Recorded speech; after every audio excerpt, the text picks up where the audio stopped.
want to talk to you about awake from the sleep of beds. Ephesians 5 verse 14. He said, awake, you thou sleepest the sleep of beds. Awake. When they talk about the mind to awake from the sleep of bed is sleeping, something is wrong. The sleep of bed is a sleep where you are compared to someone who is dead. The Bible says in Ecclesiastes chapter 9, verse 4 to 5. He said, the dead knows nothing. The dead knows what? Knows nothing. Knows nothing. So the moment your eyes are asleep, it means you know nothing. Things are happening for 5-10 years, you're not aware. You are not alive, but you're alive. Jesus spoke in Revelation 3:1. He says, you have a name that you're alive when you're dead. People see you, nothing is happening in your life. You're in the same position. A dead man does not move from the position he is. People see you and they run away from you. They delete your phone numbers. They delete your emails. And God is saying, arise from that sleep of death. Arise from the dead. Arise from people that are not making it. Arise from people that are even in the same position. God said, you have moved in this mountain for too long. There's nothing happening. Oh, I prophesy to you like something will happen. Amen. Say, arise, awake. You will sleep the sleep of death. It's time for things to happen. For a child of God, you are not meant to be asleep. Yes. You are meant to be awake. You are meant to be alert. You are meant to take position. You are meant to take authority. There is no power that can stop you. But when you are asleep, anything can happen to you. Correct. In 1 Thessalonians, the Bible says, in 1 Thessalonians chapter 5, verse 6, he said, you can't sleep like others. He said, crying for you to sleep like others. You are wasting destinies. He didn't call you to sit in church and just come back home. So you cannot sleep like others. You cannot do the things others are doing. Oh God. You can't do the normal things are doing. You need to awake. In Romans chapter 13, the Bible says in verse 11, he said, awake. Now is the salvation time. Awake from that sleep. I'm talking to Amazing Grace. I'm talking to 2 of you or 3 of you. I'm talking to 4 of you that are here. You are enough to do the work. Jesus had a multitude of people. They surrounded him like bees. They were surrounded like bees. And God said, son, you don't have people with you. Jesus said, sir, how do I know that you are asleep, son? You don't have people with you. All these people will not take, they will not do the job. You're going to preach a message to them, and that message will see them going, and we're going to see the real people who is going to do the word of God. We're going to see the real people who will bring the glory down. We're going to see the real people who will transform the church. Amen. The Bible says he preached about the bread of life. He preached, and when he comes to John chapter 6:66, the Bible says they walk with him no more. He said, we are awake, sir. You're the only one that has the word of eternal life. You are the only one that has the word of eternal life. Just like the apostle spoke in Acts chapter 14. He said, come and see men that turn the world upside down. It's not many men. It's not many that turn the world upside down. Brother Scott, it's not many. Only a single woman in John chapter 4 turned the whole of Samaria. It wasn't a church. Forget about this church nonsense. Forget about it in the mission that had put the church to sleep. The church is all about dance. People have been established church everywhere. The number of churches all over the world are so many. Still, wickedness is growing every day. Their church whose budget are more than the government's. There have never been an impact of wickedness. If somebody say today, I am here to awaken you all. I am here to steer the honest. I am to say that which God has placed inside you. As He took me away from womanizing, He took me away from drunkenness, He took me from smoking, He took me from all the vices in life. Away from that sleep today. If it is two of you, if it is three of you, there is a work to be done. Yes, sir. Yes. I just keep on shaking. I've been going for the past 3 years. That's why we must bring the covenant to this land. We must destroy it. It's not going to look for anybody to do it. Let me tell you what will happen to you. Number one, you lose the power of revelation. In the book of Isaiah, chapter 29, verse 10, he said, God has poured the spirit of deep sleep upon the prophets. When you don't have the spirit of revelation, you're finished. In John chapter 9, verse 39, Jesus said, I have come to my daughter, and man will be able to see. The essence of Christianity is about seeing. You can marry the wrong person. You can do the wrong job. You can enter into the wrong business. The moment you can see, you do things that are wrong. And you're believing of war. Christianity, you can't get war when you're seeing. There can be war in your life. Jeremiah 1:5 when you're born, I have known you. You will know what God has ordained for you. He said, ask of me and I will tell you. In Jeremiah 3 verse 3, the things that are hidden about you, the things that are hidden about your children. Man said, angel, God, tell me about the life of Samson. We can't even be in a disgrace. Nobody can take you from here. You know your future. Because the Spirit of God is with you. If you can't see, you can't know His will. That's why we pray on this. The Bible says in 1 John 5 verse 14, if we pray according to His will, He will hear us. Yes. All these 5-10 years, God never answered me. You didn't know His will. James chapter 4 verse 3 says, you pray amiss. You pray amiss because you don't know His will. You can never be in the hands of the powers of darkness when you can see. How will you fall into the trap of witchcraft? You will do business with the wrong man. 2 Chronicles chapter 20:5, the Bible said Jehoshaphat did a maritime business with the wrong person. Yes. And he was destroyed. Number 2, the moment your life is asleep, you fall into temptation. You fall into what? Into temptations. Jesus said to the disciples, He said, pray that you do not fall into temptation. Pray for many hours. He didn't say all night prayer. He said 1 hour. Temptation can destroy. James chapter 1 from verse 15. In chapter 15, he said, if you fall into temptation, you'll be destroyed. It will become a sin. And God can deliver you from the temptation. Temptation real. What destroys most marriages and business and finance is temptations. I'm telling you the truth. You can't resist. And God said, I'll make a way of escape for you in 1 Corinthians 10. Verse 13, but you cannot. You can't resist. In Psalm 33-4, He said, let me not sleep the sleep of death, lest my enemy prevail over me. Are you doing preaching in your homes? Are you training your children to know God? Hey, the enemy will prevail. Don't let it prevail by you. There is power in you. There is something you're looking for. There is something that is intimidated there. You think you are nothing. No. A man in honor that knoweth not is like a beast that perisheth. In Psalm 49:20. You are somebody fearfully and wonderfully created by God. The devil knows that. Or make you to kill the most precious things in your life. He said a prostitute slept over her son. She killed the most precious things because of sleep. Many people have killed their marriages. They have killed their children.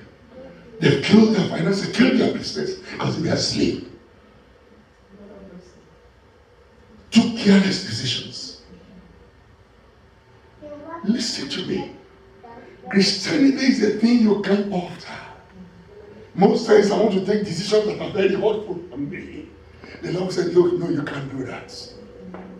You can't do that. When you are asleep, they will plant evil. problems people are facing today, they don't even know the person is source where it come from. Matthew 13:25 said, my people have slept, and the enemy came to plant evil. Many marriages are fighting themselves today. It might be the third party.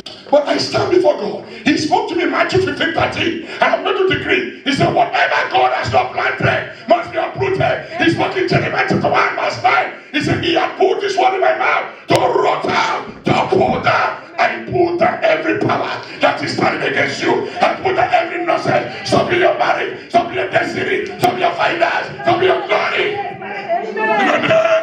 Yes. Oh, yes.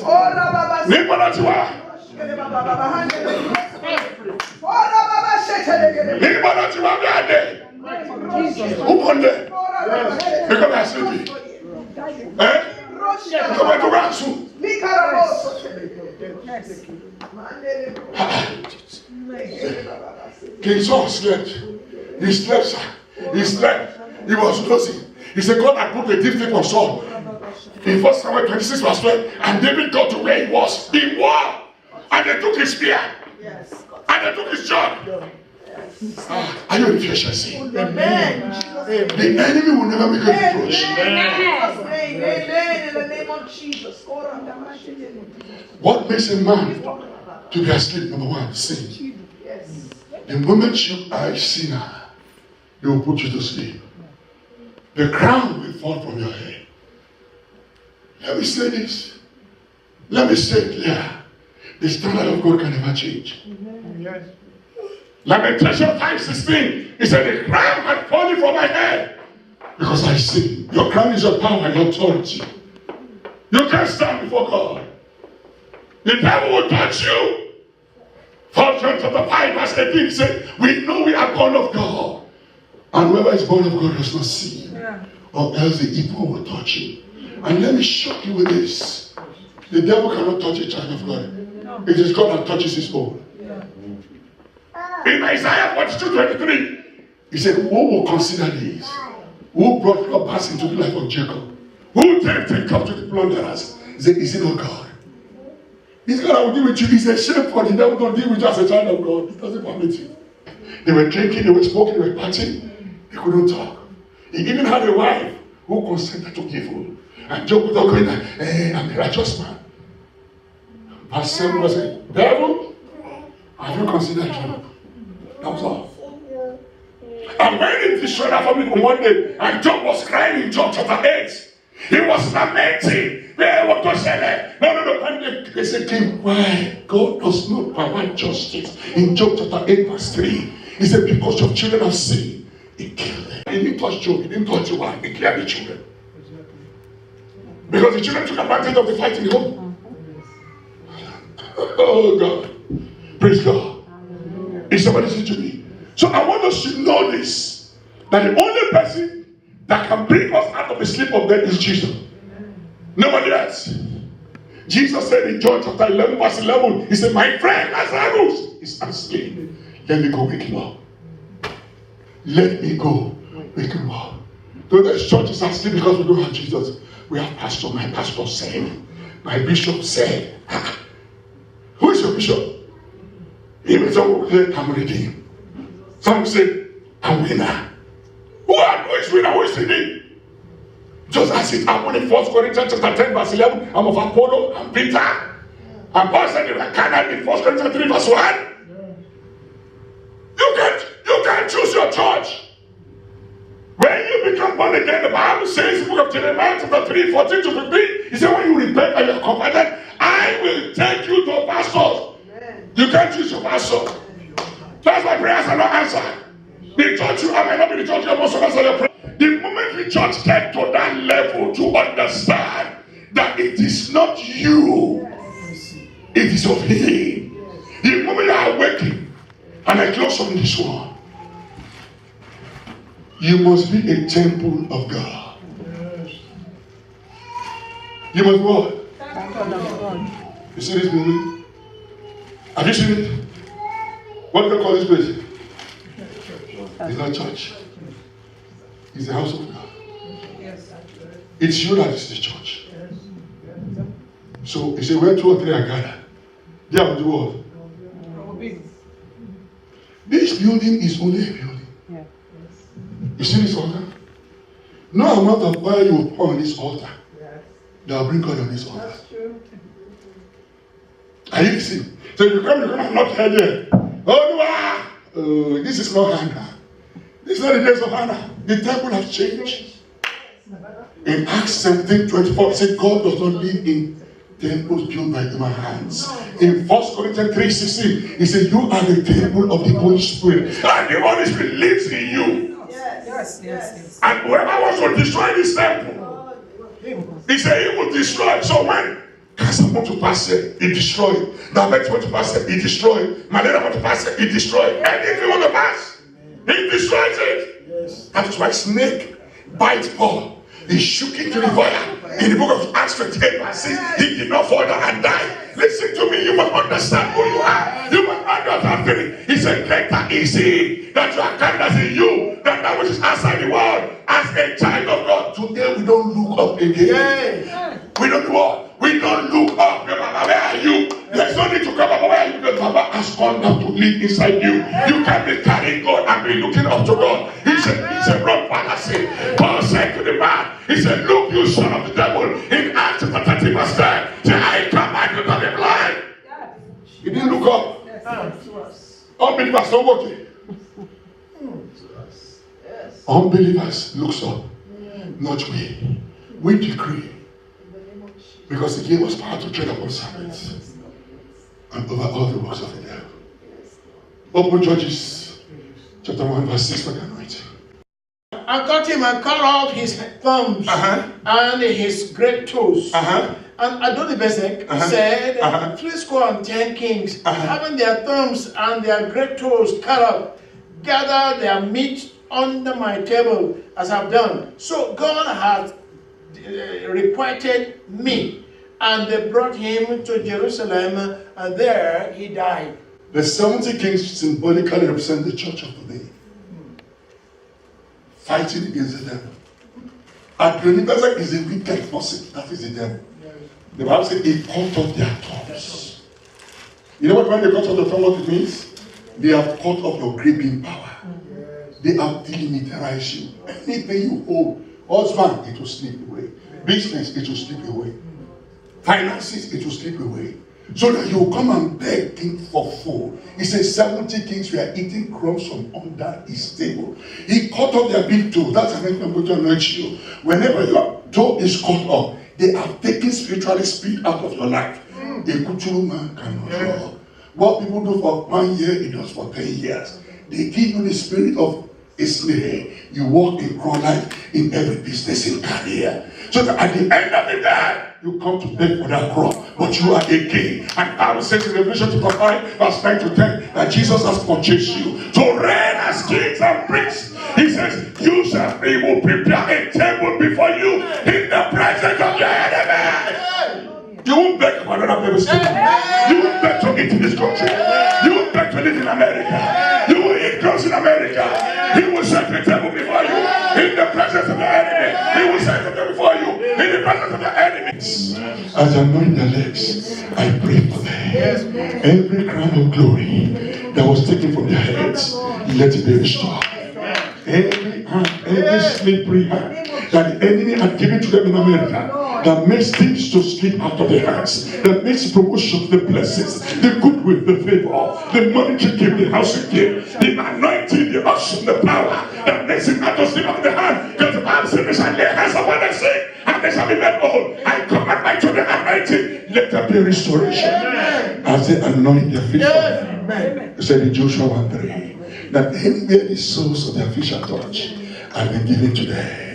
Every mark under the soles of their feet, according to Job chapter 13 verse 26 to 27, that makes the enemy to monitor their movements, to destroy their movement. I stand by the power of the Almighty God. You called me into this apostolic revival commission. You have never failed me, my Lord and my God. I stand in the midst of the dead. I said, let the dead rise. I stand in the midst of the dead. I said, let them begin to walk. I stand in the midst of the dead. I said, let them begin to run.